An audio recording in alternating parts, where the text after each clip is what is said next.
Lux presents Hollywood.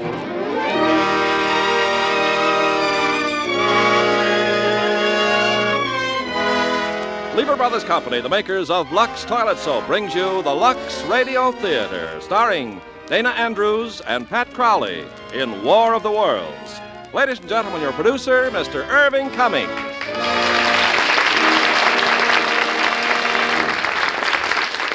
Greetings from Hollywood, ladies and gentlemen.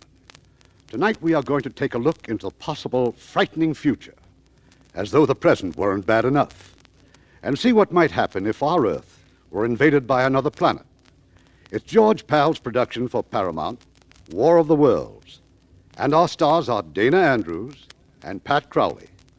They will join me later for a preview of George Pal's latest production for Paramount, Conquest of Space.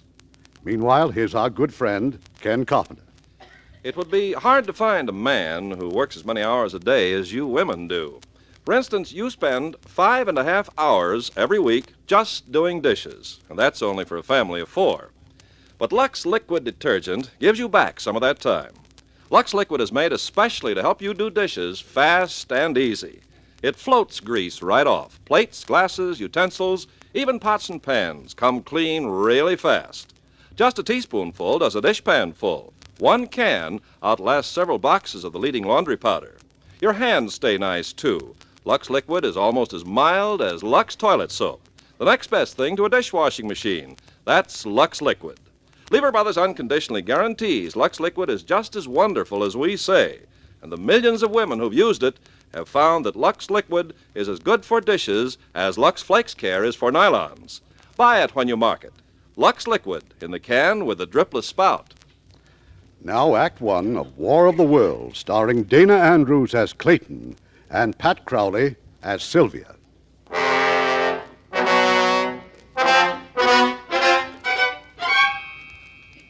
No one would have believed in the middle of the 20th century that human affairs were being watched keenly and closely by intelligences greater than man's. Yet across the gulf of space on the planet Mars, intellects vast and cool and unsympathetic regarded our Earth with envious eyes, slowly and surely drawing their plans against us. Mars is more than 140 million miles from the sun, and for centuries it has been in the last stages of exhaustion. The inhabitants of this dying planet looked across space with instruments and intelligences of which we have scarcely dreamed, searching for another world to which they could migrate. Their nearest world was giant Jupiter, where the atmospheric pressure is thousands of pounds to the square inch. They could not go there. Nor to Saturn, nor to Pluto, planets encased in eternal ice. They could not go to Neptune or Uranus, twin worlds in eternal night, and surrounded by unbreathable atmospheres of methane gas and ammonia vapor. They could not go to Mercury. Its temperature is that of molten lead. Of all the worlds that the intelligences on Mars could see and study, only our own warm Earth was green with vegetation, bright with water, and possessed a cloudy atmosphere eloquent of fertility. It did not occur to mankind that a swift fate may be hanging over us, that it would come at the time of our nearest approach to the orbit of Mars, that it would begin in or over the mountains northeast of Los Angeles, California, on a pleasant summer evening.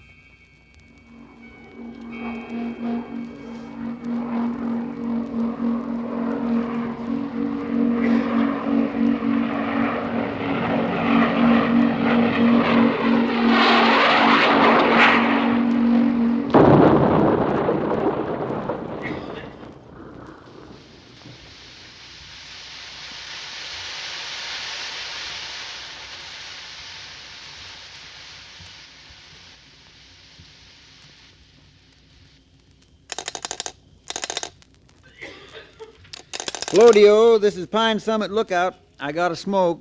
Okay, what's your reading? Azimuth, 160 degrees, 30 minutes.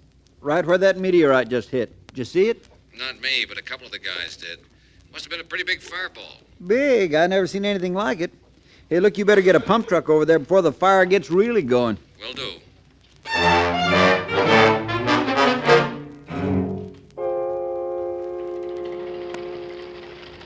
Truck number 3 to D.O. Number 3 to D.O. D.O. to number 3. How you coming? Still pumping water on the fire, but it's under control. Unless this meteorite heats things up again. Over. You mean it's still red hot? Over. Red hot is right. And as big as a barn. Over. Who are you kidding? Over. I said big as a barn. Mac, I think somebody ought to take a look at it. Might be something for those astronomers down at Palomar. Over. Maybe there's some guys even closer. The station at Pine Summit reported there were a couple of fellas camping up there. Said they were scientists. Yeah? What kind? You don't want any butterfly experts or lizard specialists. Over. I got you. Stand by and I'll check Pine Summit.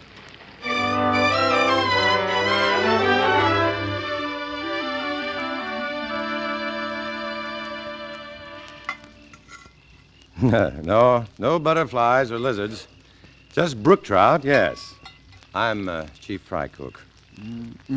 They sure smell good, don't they? There's plenty if you'd like to join us. Well, I'd like to, but I got to get back to Lookout. What I really meant was, didn't you two tell me you were scientists from Pacific Tech? Mm-hmm. Dr. Bilderbeck is one of the country's top biochemists. Bio... Oh. Then he wouldn't know about meteors. That's your department, Clayton. The district officer phoned us at the summit. Want us to have an expert look at that meteor. Landed about 10, 12 miles from here over by Linda Rose. Well, I doubt we could tell much about it tonight. Probably won't be cool enough to touch for hours yet. Maybe not till morning. And in the morning, I'm due back at the lab. Well, that's what I was just thinking. All right, I'll stay over. Perhaps in the morning the district officer can fix me up with a lift to Linda Rosa. How about me? You? Sure. My relief's coming up first thing tomorrow morning. I'd kind of like to get a look at that meteor myself. Good. That's a deal. Professor, Yes? those trout do smell awful good, don't they? Change your mind? Yeah. My wife always said my strongest point's my weakness.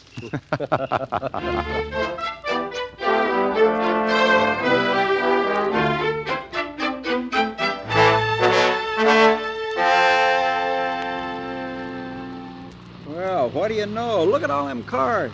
Yeah. Sightseers already. Yeah, one of them's the sheriff.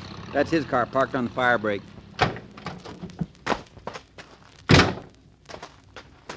Hi. Fiddler, up here. Well, that ranger waving at us? Yeah, that's Smith. Coming! The meteor sure plowed the tops off those trees, didn't it? Hmm. That's odd. They don't usually hit at such an oblique angle. Hey, Smith, where is it? Down here in the gully. That's it down there. Half buried under all that loose earth. Ah. Still smoking. You bet it is. You could fry eggs on it. Ooh, really is big as a house, isn't it? Hey, I wouldn't get too near that thing. It'll scorch you. Oh, thanks. I'll bear that in mind. Did you see it come down? Did I see it? Yes. My uncle and I were coming out of the movies last night just when it flashed across the sky. We heard the explosion when it hit here. That's what I don't understand. Why, a meteorite that size didn't make a bigger crater. Well, the ranger told us a scientist is coming over from Pacific Tech. He'll be able to tell you. He knows all about meteors. Oh, he does? Really? He's top man in astro and nuclear physics. Clayton Forrester. Well, you must have heard of him. It appears that you have. Well, I did a thesis on American scientists when I was working for my master's degree. Forrester was the man behind the new atomic engines. One of these days, he'll win the Nobel. He isn't that good. He certainly is. I think that if you knew him... I do know him. That is, slightly. Oh? What's he like? I mean, as a man. Well, for one thing, when he goes hunting or fishing, he never shaves. After 4 or 5 days, he looks about as fuzzy as, as I do. Oh, you're Dr. Forrester? Yes, that's right. Oh, I'm Sylvia Van Buren. How do you do? Very well, now that I've met the Dr. Clayton Forrester. Come on, I want my uncle to meet you. Oh, but I, Oh, please, he's just over there talking to the sheriff. All right, you in. Well, they won't be able to haul this one off to a museum. They certainly won't. Uncle Matthew, Yes, my dear. I want you to meet Dr. Clayton Forrester, the astrophysicist. Dr. Forrester, my uncle, Dr. Collins, pastor of the community church. Oh, I'm so glad to know you, Dr. Forrester. How do you do, sir? Hey, Sheriff. Look here. Yeah, what's wrong? Borrowed this Geiger counter off a guy that just come out here looking for uranium. Listen to it. Mind if I try that a moment, Ranger? Oh, no, here you are. Oh, that's the point that pulled me toward the gully.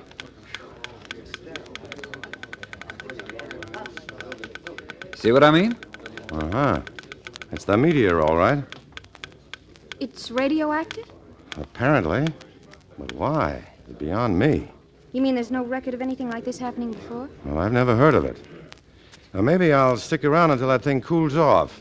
Dr. Collins, Yes? where's a good place in town where I could shave and clean up a little bit? Well, the best place is my house, Dr. Forrester. Sylvia and I'd be delighted if you'd stay with us. Well, I Of wouldn't want course you will. but it may be until tomorrow. It's or- settled, Dr. Forrester. And if you're wondering how on earth you can put in your time in a place like Linda Rosa, there's a square dance tonight. All right, I surrender. Sheriff, Yes? if that meteor is radioactive, you'd better keep people away from it. There might be very dangerous radiations. Yeah, that's so, yeah. Okay, I'll post a couple of deputies. Is there anything else? No, but if you need me, you know where to find me. Yeah, sure. I'll be there myself at the square dance.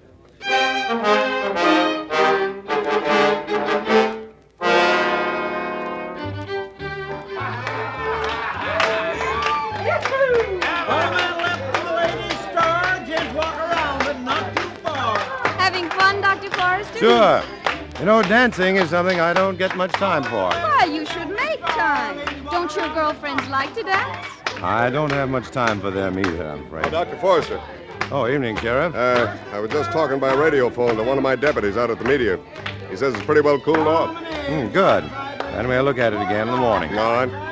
I'll call my deputies back and tell them to come on in. No tourists out there this time of night. And Saturday night is Saturday night, you know.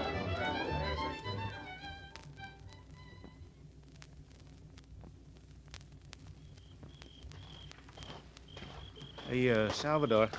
Yes? What did he say? Sheriff says to come on in. Oh, good. Maybe we go have a beer, huh, Alonso? Just a minute. Alonso. Yeah, it's coming from that meteor.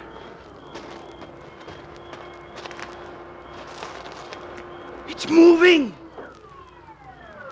Something is moving on top of it. It's turning. It's no meteor. Alonso, hit the dirt. Hey, he's going right up through that opening in the top. Like a snake. Yeah, or a periscope like a cobra's head, only it's metal, some kind of green metal with eyes. He's turning all around. What's he looking for? Maybe us. Yeah, maybe. Look, Salvador, this could be some sort of enemy sneak attack. We gotta radio the sheriff. Yeah, but we don't let it see us, huh? No, we crawl along this ditch till we get near the patrol car, then make a run for it, right? Maybe. Let's go.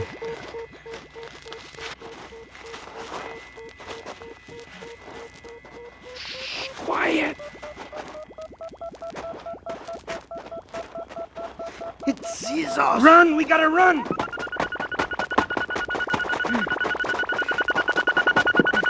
Faster! He's looking right at us. It's gonna kill us.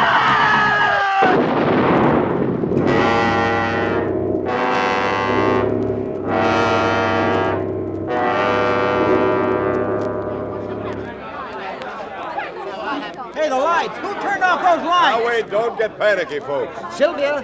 Dr. Forrester. Yes, Uncle Manny. Over here, Dr. Collins. Good. Nothing to be alarmed about. You know, at midnight they always play Good Night Ladies and turn out the lights. I think they're just ahead of time. Well, let's check our watches. I'll strike a match. Let's see, I have 11:20. No, my watch has stopped. Well, that's strange. So's mine. Dr. Forrester? Yeah? Mine, too. Well, there's only one explanation. All our watches must have been magnetized. But how? Here we are, folks. Here's candles for everybody. Light them up. Oh, Sheriff. Yeah? Do you happen to have a pocket compass? Pocket gun? For sure. May I see it, please? Yeah, right here. All right, now what? Well, just look at it. I'll be hanged, but that needle isn't pointing north. No, it isn't. It's pointing almost due west. Right to where that meteor came down. Sheriff? Hey, where's the sheriff? Yes, what is it, Fiddler? Oh, hey, come take a look outside. There's a big fire out in the hills. Is it west of town? Yeah, due west. The reddest looking blaze I ever saw. Sheriff, I hope your car is outside. It sure is. Come on.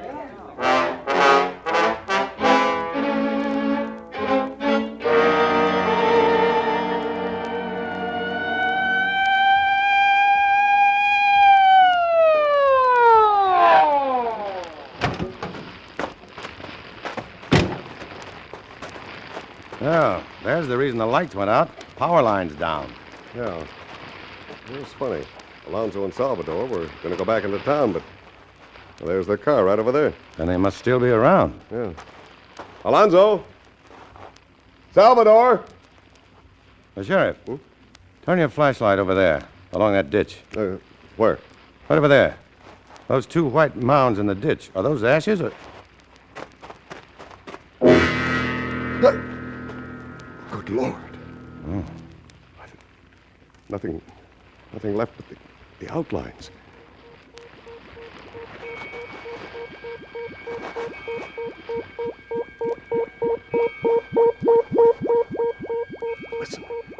Listen, what in the blazes? Now, quick!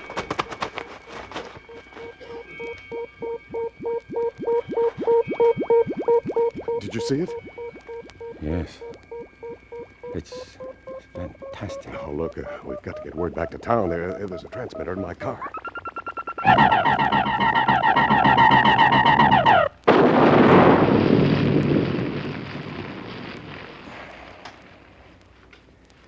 You had a car, Sheriff. But Forrester, what is it? What kind of a gizmo is that thing? Oh. Until a minute ago, I'd have sooner believed in fairies, witches, and ghosts. But now I think that gizmo is a machine from another planet. Forrester, look! Coming over those mountains there.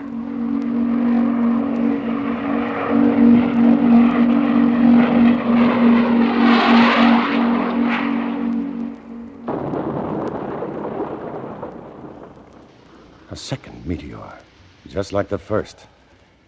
Sheriff, we've got to get word to the military right away. Yeah, sure, but they'll never believe us. What'll we tell them? Tell them the truth. That we're under invasion from outer space.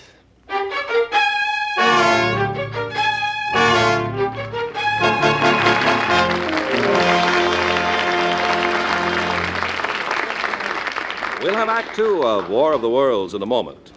After a visit with Francis Scully. Well, Francis, my spies tell me that you were out at 20th Century Fox over the weekend. And it was a worthwhile trip, too, Ken. I went to preview their coming deluxe color CinemaScope picture about auto racing in Europe. Oh, yes, that would be the Racers.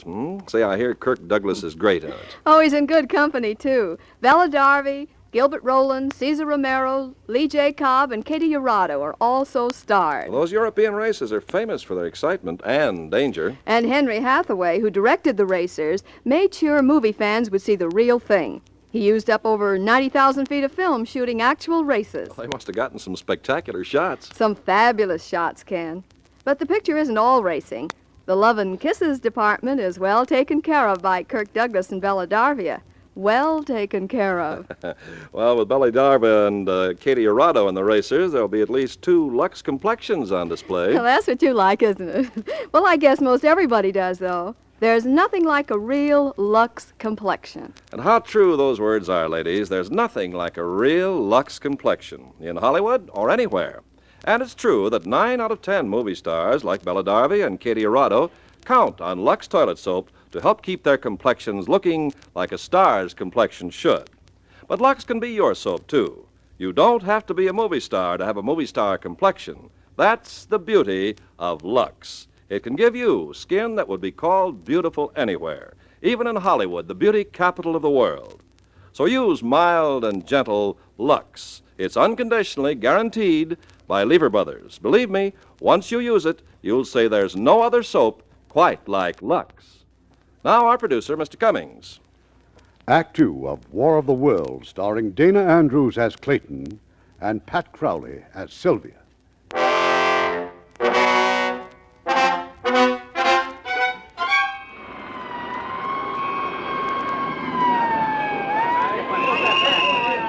Get those half-tracks out of the way. Captain, I want the artillery replacements. All right, on the double there. Hey, here come the tanks! I said the area is under the control of the United States Marines from El Toro Base. Colonel Ralph Hefner commanding. The gully where the machine landed is almost surrounded, and... Oh, there's the man we want to hear from. Dr. Forrester. Yes? Would you give us your opinion, sir? Are these meteor machines from Mars?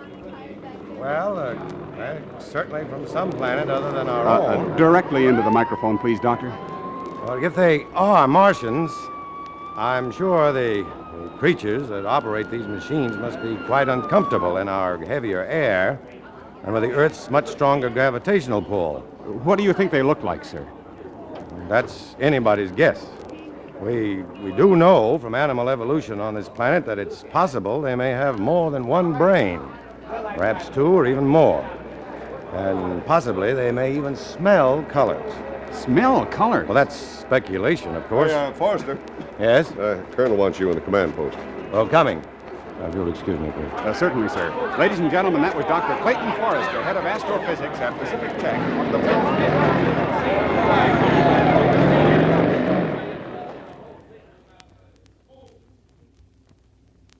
Forward observation post is on this hill. The recoilless 75s are back here, Carbon Canyon. Colonel Hefner. In a moment, Forrester.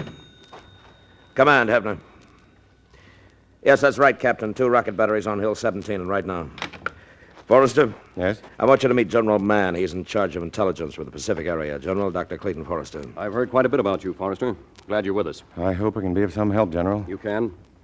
First, let me brief you on the latest reports. 2 machines have landed near Fresno, another outside Sacramento, 2 down on Long Island. They're outside London, they're in Naples, 1 in Santiago, Chile. Oh. Seem to be coming down at random. It's too soon to know.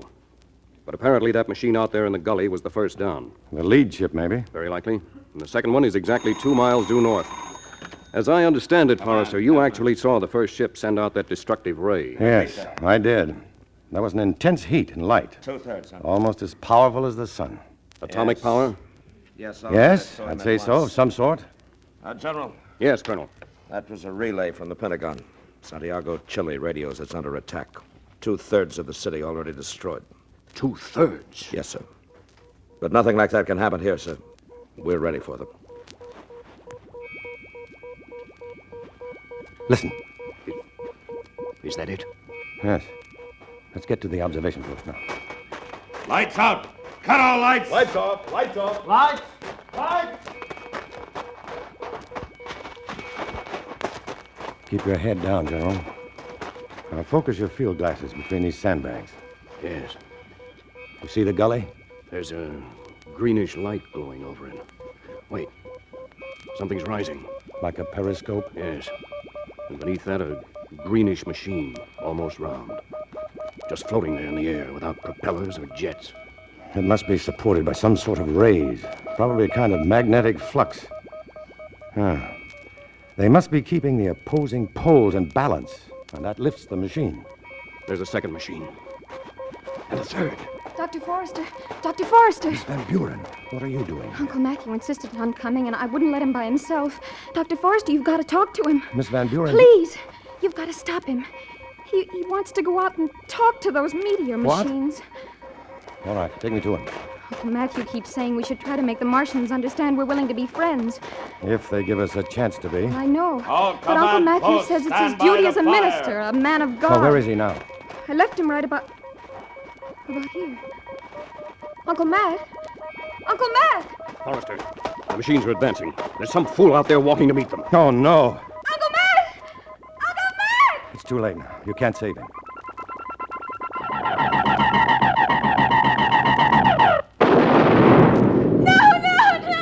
Artillery batteries failed! Rocket batteries failed!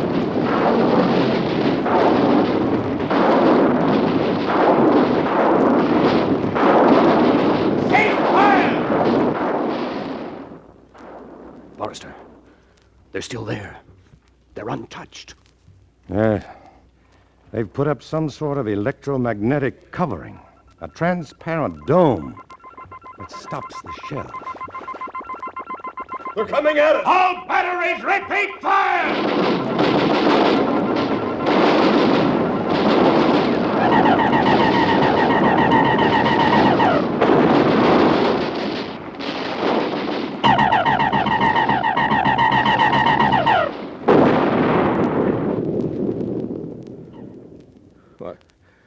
It's impossible. One moment I got heavy artillery, tanks, and rockets, whole batteries of 105s, and then that ray hits them, and there's nothing. Nothing. Just a puff of ashes. Well, now we know why 2/3 of Santiago was destroyed. Why? But not how. I think I know, General. That heat ray neutralizes the mesons. Mesons are the atomic glue which hold all matter together. They're cut across their lines of magnetic force, and any object will simply cease to exist. Uh-huh. And just how do we defend ourselves against it? Not with shells and high explosives, I can tell you that. Take my word for it, General. You'd better talk to Washington about uranium and hydrogen bombs. Here they come. Here they come! Come on, let's get out of here. Everybody out! All commands pull back north of Highway 60 Tunnel Bunker! Come on, hurry it up! Everybody out!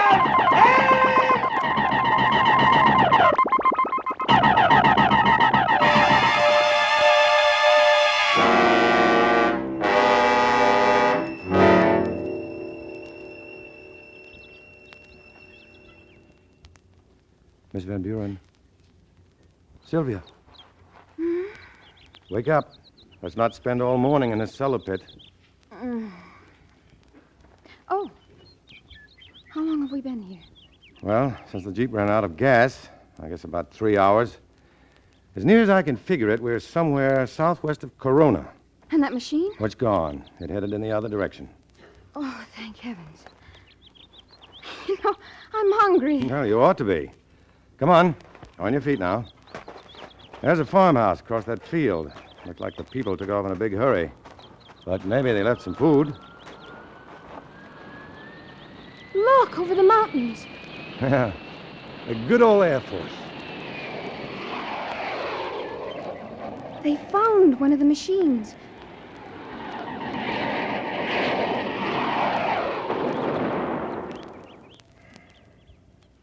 They just disappeared. In midair. Yeah. Well, it isn't going to do any good thinking about it. Let's hit for that farmhouse.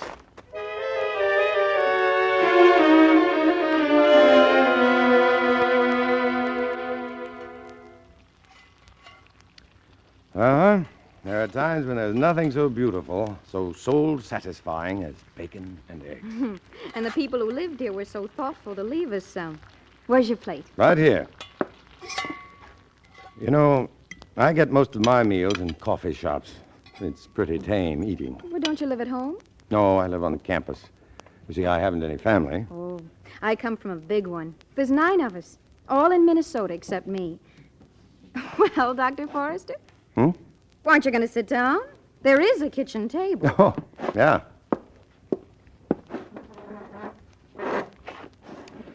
Well, a big family must be fun. I imagine it makes you feel, well, as if you belong to something. It does. Maybe that's why I feel kind of lost right now. Yeah, I know. But everything's going to be all right, Sylvia. Is it? Well, at least we've got to think that. Whatever they are, they murder everything they see. Everything that moves. We're helpless. Sylvia, every creature that has ever lived has had some sort of weakness. Not one of them has ever been invincible. And somehow, we'll find the weakness of these Martians. Some way to stop them. I hope so. I'll get the coffee. You know, I feel like I did one time when I was a little girl. I'd wandered off. I'd forgotten why. But I became awfully scared and lonely. Finally, I went to a church. I was afraid to go anyplace else. I stayed right by that door, praying for the one who loved me best to come by and find me. It was Uncle Matthew who found me. I'm awfully sorry about him. Oh, I loved him very much. Oh, I could bawl my head off. But you're not going to. You're not the kind. What kind am I? The brave kind.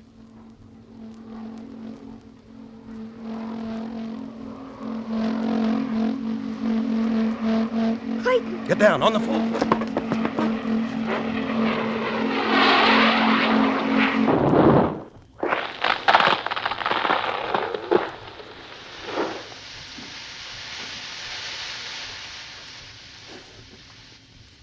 Sylvia? Sylvia? Yes, Clayton. Are you all right? Yes. It sounds right outside the kitchen. It is. Sylvia, I've got to get a look at them. Oh, no. No. Shh. Don't you see? This is the first chance any human has had to get a real close-up of them. If I can tell General Mann and our scientists what kind of beings we're dealing with... All right. But I'm coming with you. Okay. Wait.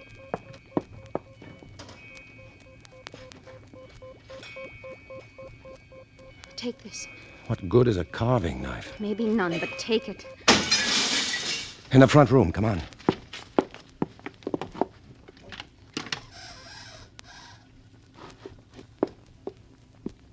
See anything? No.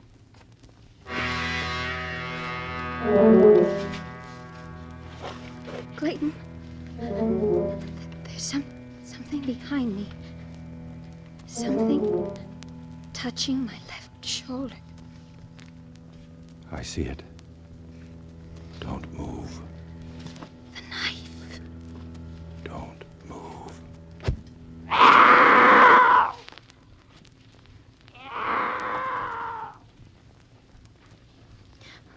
What did it look like? I'd rather not say. Your hands. What's that on your hands? Blood. Martian blood. Sylvia. Sylvia, stop it. Stop it. Clayton! Come on, run for it.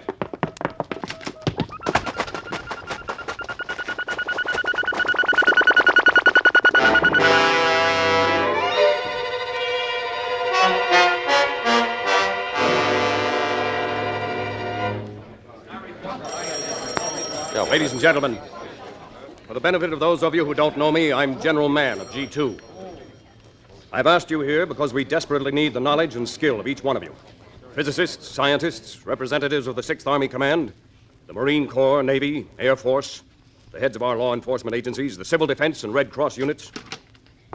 The Secretary of Defense in Washington has instructed me to give the whole picture of what has happened and what lies before us. Let us through. I'd like to see General Mann. Let us through, please, let us through. What's all that commotion? Major, see what that is. Yes, sir. General Mann. General. Yes, Dr. Bilderberg. That man is one of my colleagues, Dr. Clayton Forrester. Forrester? We thought he'd been killed. Let them through! Let them through! Forrester, Miss Van Buren, we gave you up 24 hours ago. You almost had reason to, General. Yes, the Martians tried to take us alive. What? This morning, just outside of Corona. We managed to get away.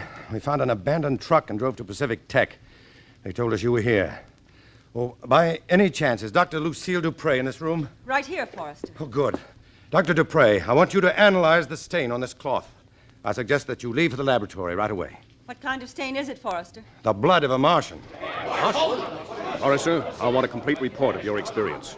But first, I think you ought to hear what I was about to say. By all means, sir. Ladies and gentlemen, this is the latest radio message from the Department of Defense. To General Mann, Command Post Xenophon, Los Angeles. Scandinavia presumed now in enemy control. All communications from Sweden, Norway, and Denmark blacked out. Paris now under attack. French cabinet is transferred to Strasbourg. Madrid, totally destroyed. Rome, no further word, blacked out. London, blacked out. Buenos Aires, blacked out. Philadelphia, blacked out. New Orleans, blacked out. General Mann? Yes. I've heard enough to convince me. Enough, I'm sure, to convince every physicist in this room. We must answer the enemy with our final weapon. I was just coming to that, Forrester. By order of the Secretary of Defense and authorized by the President of the United States, the city of Los Angeles is to be defended by full atomic force. 3 hours from now, this afternoon at 1600 hours, the Flying Wing will drop the newest and most deadly bomb ever built, a thermonuclear bomb of octuple power. In 3 hours, we shall know its effectiveness and possibly the fate of mankind.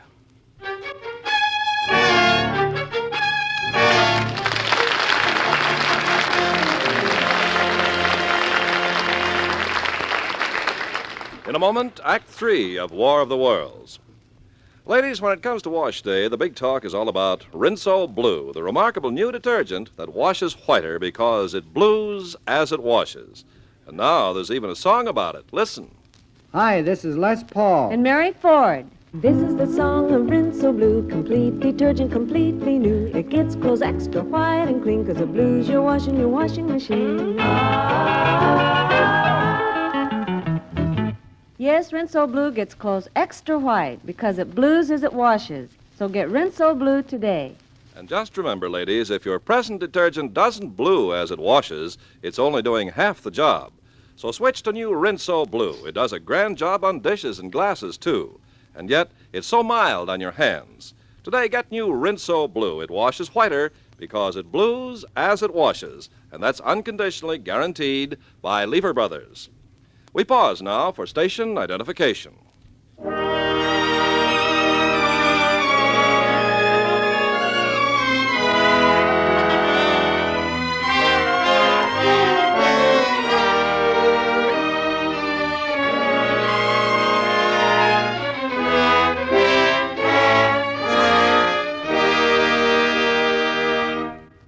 The curtain rises on Act 3 of War of the World, starring Dana Andrews as Clayton and Pat Crowley as Sylvia.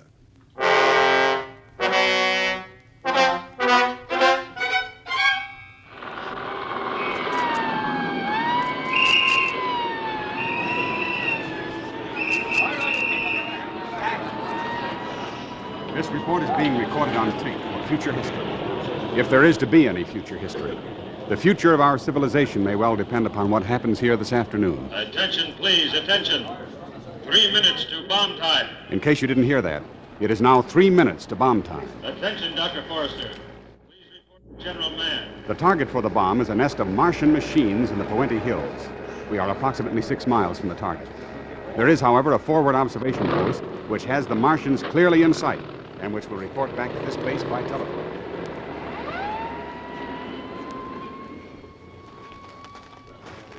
You know, of course, that you're not supposed to be here. Everyone else has told me that from General Mann down. But I'm only interested in where Clayton Forrester wants me. Now, that is here. Attention, please. 2 minutes to bomb time. 2 minutes. Forrester. Forrester. Dupre, I thought you were back at the lab. I just finished. That sample of Martian blood, Forrester. It's astounding. I've never seen blood crystals so anemic. Huh. Anything else? Yes. The structure of the corpuscles is... Attention. The bomber is now approaching the target area. Prepare to take shelter. Forrester, General Mann wants us in his dugout. We're coming. We're coming. Watch your heads, everybody. There's not much clearance here.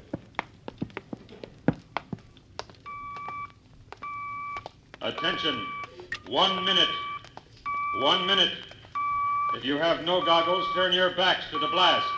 Remember, the heat flash and concussion that follow are dangerous. Are dangerous. Well, General Mann. Forrester, I want you to stand by for the first damage reports. Certainly, sir. Major, open the line of the forward observation post. Yes, sir. Go ahead, sir. Observation. Yes, sir. The Flying Wing is now beginning its bomb run. Yes, sir. General, those Martian machines are throwing up some sort of a transparent dome over themselves. Uh-huh. That would be an electromagnetic shield. 30 seconds. 30 seconds. Clayton, Yes, may I hold your hand? of course. 20 seconds. Stand by.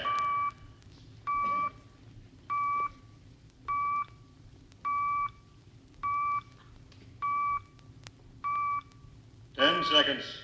9, 8, 7, 6, 5, 4, 3, 2, 1, 0.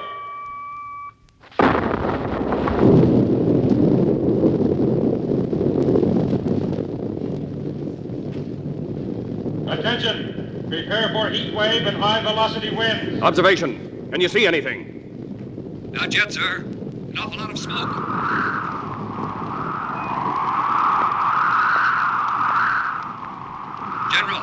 General, we can see something moving. They're still there.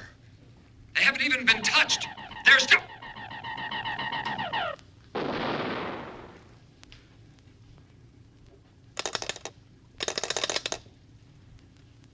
Observation.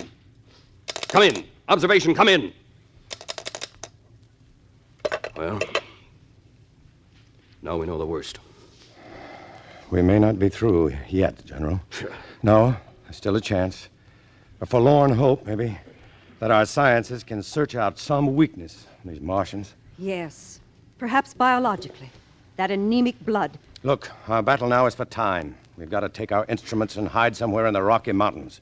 Set up an emergency laboratory there. I'm sure the Air Force stands ready to fly your equipment wherever you wish. That's good enough for us. Bilderbeck, Dupre, you too, Sylvia. As soon as we get back to Los Angeles, we'll gather up all the things we need. They're coming! They're coming! Everybody out of here! Everybody out!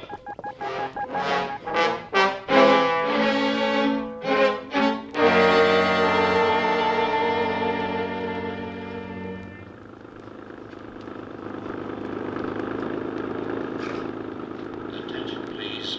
Attention. This is an official order of the 6th Army Command. Evacuate your homes at once. Take food and water and extra clothing with you.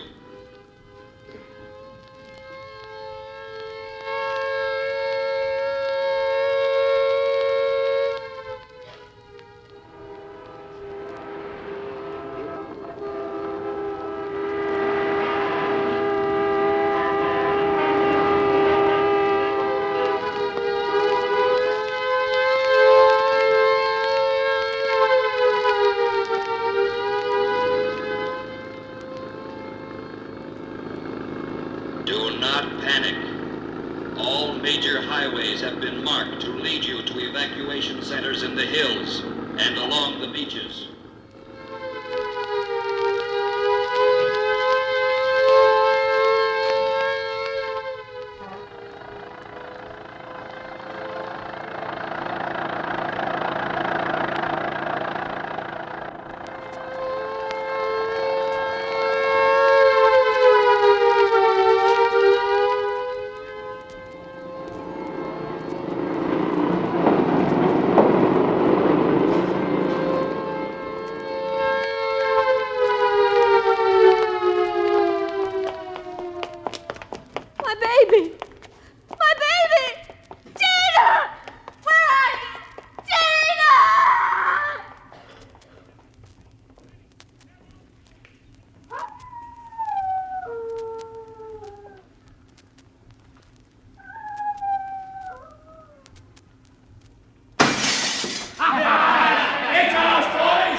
The three of you wait here in the truck for me. Forrester, bring only the sonic microscopes. Okay. Which floor are they on? The 10th, Forrester. Hurry, Clayton. Don't worry. I'll be back in 5 minutes.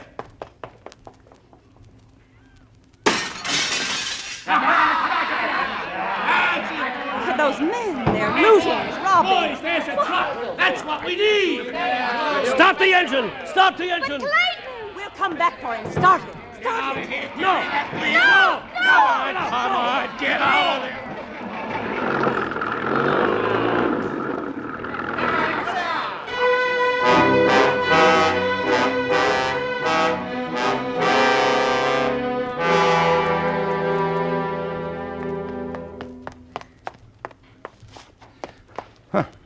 I told him to wait here. Couldn't have been more than 5 minutes. Sylvia!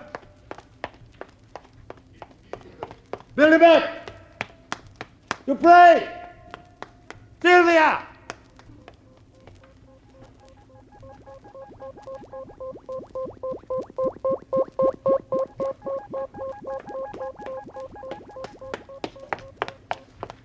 Sylvia! Billy Beck! They went off and left you too, eh? No. Something must have happened. They'll be back. Well, they were in a yellow truck that was... A truck? Sir, I'll give you $1,000. Huh? For what? Your place in that truck. Listen, I said they'll 2,000. Look, I don't want anything from you. 5,000. I'm rich. I've got it right here. My wife, servants, everybody. They all ran off and left me. But you can have any amount you... No, I'm sorry. Money's no good now. 10,000, sir. 10,000. Sylvia! Dupre! 50,000! Billy Beck! Sylvia! 100! Everything I've got! Everything!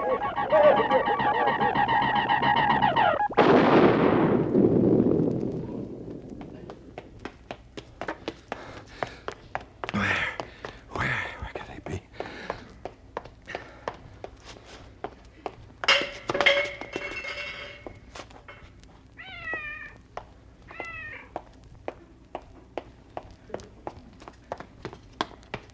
Sylvia!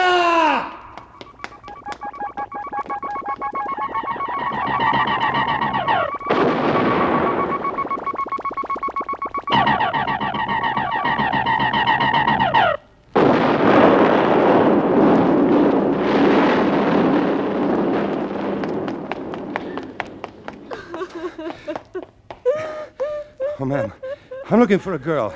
Tall, dark girl. She was driving a yellow truck and... Well, I'm sorry, ma'am, but she's lost. She's probably very frightened. Lost? She said the last time she was lost when she was so frightened. Yeah, maybe that's where she went. A church.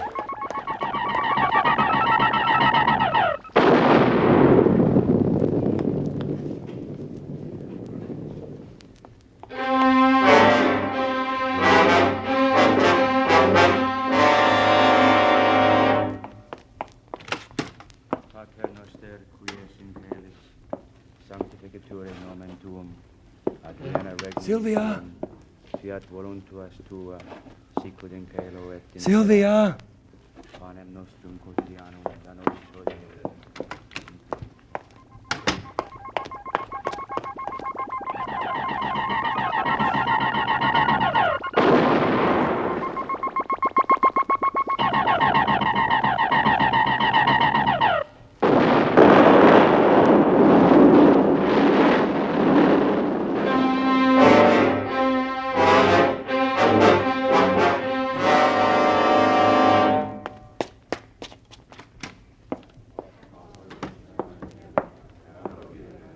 Sylvia!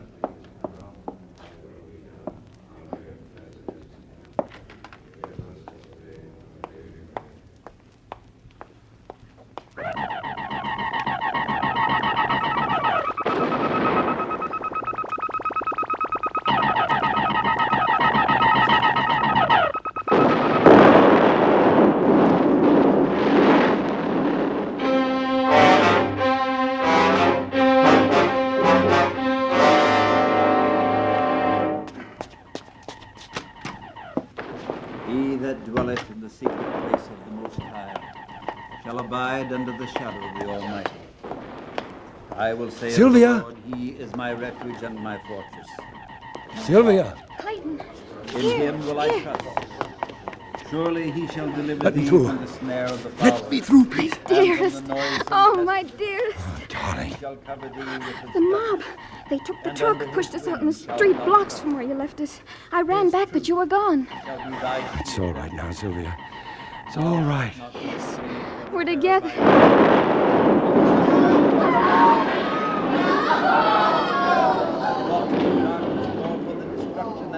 at noonday. 1,000 shall fall at thy side, and 10,000 at thy right hand. But it shall not come nigh thee. Only with thine eyes shalt thou behold and see the reward of it. Because thou hast made the Lord, which is my refuge, even Clayton! the Most High, thy habitation. Yeah. There shall no evil befall thee. Something's happening to that Neither machine. shall any plague come nigh thy dwelling. Come on. For he shall give his angels charge over thee to keep thee in all thy ways.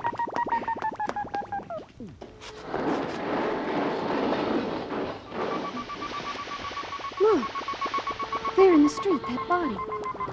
Yeah. That's one of them. They're dying. They're dying everywhere.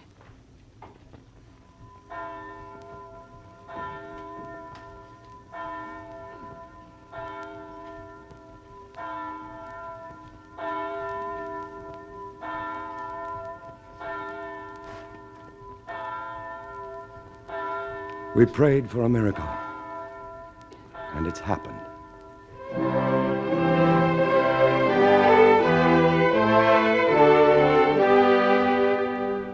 All over the world, in London, in Paris, in Rome, Rio de Janeiro, Melbourne, New York, and San Francisco, the terrible invasion began to collapse.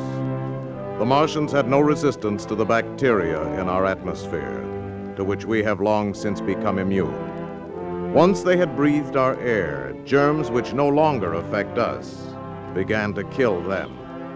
The end came swiftly.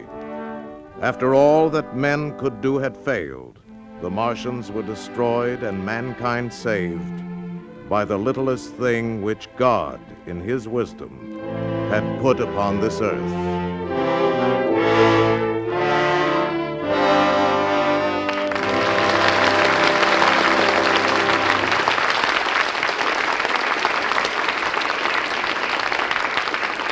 In a moment, our stars will return. Pepsodent! White, white, whiter teeth, Pepsodent for me. Whiter teeth are guaranteed. Brush 'em and you'll see. Right. No other leading toothpaste, not one, gets teeth as clean, as white as Pepsodent. You see, Pepsodent contains the most effective tooth cleaning ingredient in the world, IMP, insoluble metaphosphate. Wow! That's what it's called.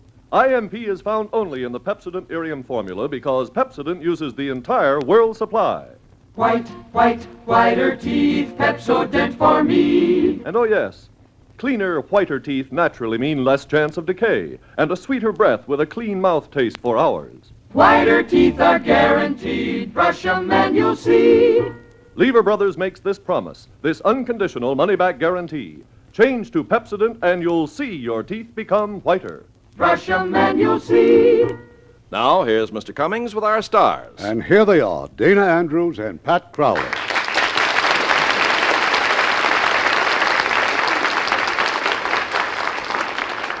Dana, how do you feel about planetary invasion?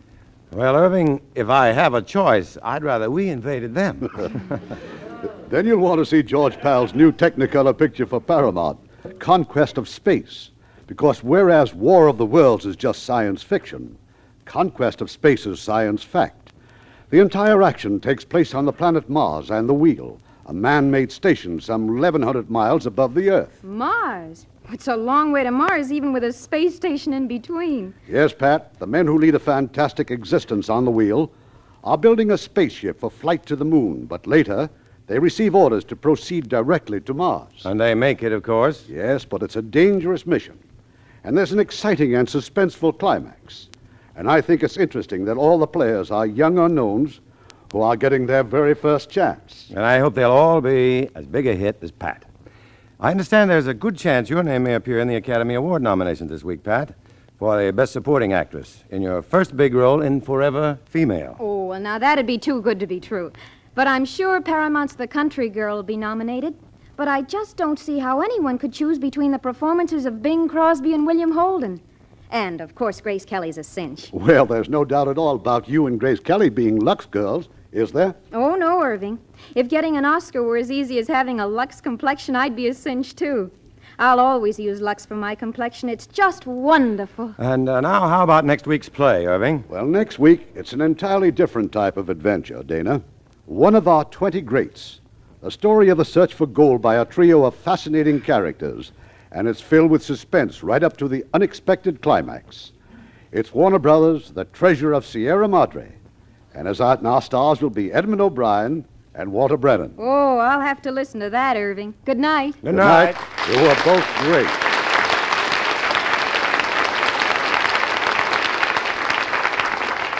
You know, you women certainly have a right to complain about all the time you have to spend doing dishes. Well, it takes about 5.5 hours a week just to do the dishes for a family of 4. And considering that doing dishes is only one of the chores you have to do every day... Well, it certainly proves the truth of the saying, women's work is never done. But at least it's done easier with Lux Liquid Detergent. Yes, with Lux Liquid, you can get those dishes out of the way really fast and easy. Made especially for dishwashing, Lux Liquid floats grease off, gets plates and glasses sparkling clean. And you can skip the drying, too. Just rinse and let them drain dry. Just a teaspoonful does a dishpan full. 1 can outlasts several boxes of the leading laundry powder. And when you use Lux Liquid, your hands stay nice. Yes, ma'am. Lux Liquid's almost as mild as Lux toilet soap. Ken, tell them about the way it's packed. Well, Lux Liquid is packed right in a can that won't break with a dripless spout that prevents spilling over the sides. Know how much I like Lux Liquid, ladies? I like it as much for dishes as I like Lux Flakes for nylons. Lux Liquid, like all Lever Brothers products, is unconditionally guaranteed. Your money back if you don't agree it's every bit as good as we say it is. Buy a can of Lux Liquid next time you mark it. It's the next best thing to a dishwashing machine.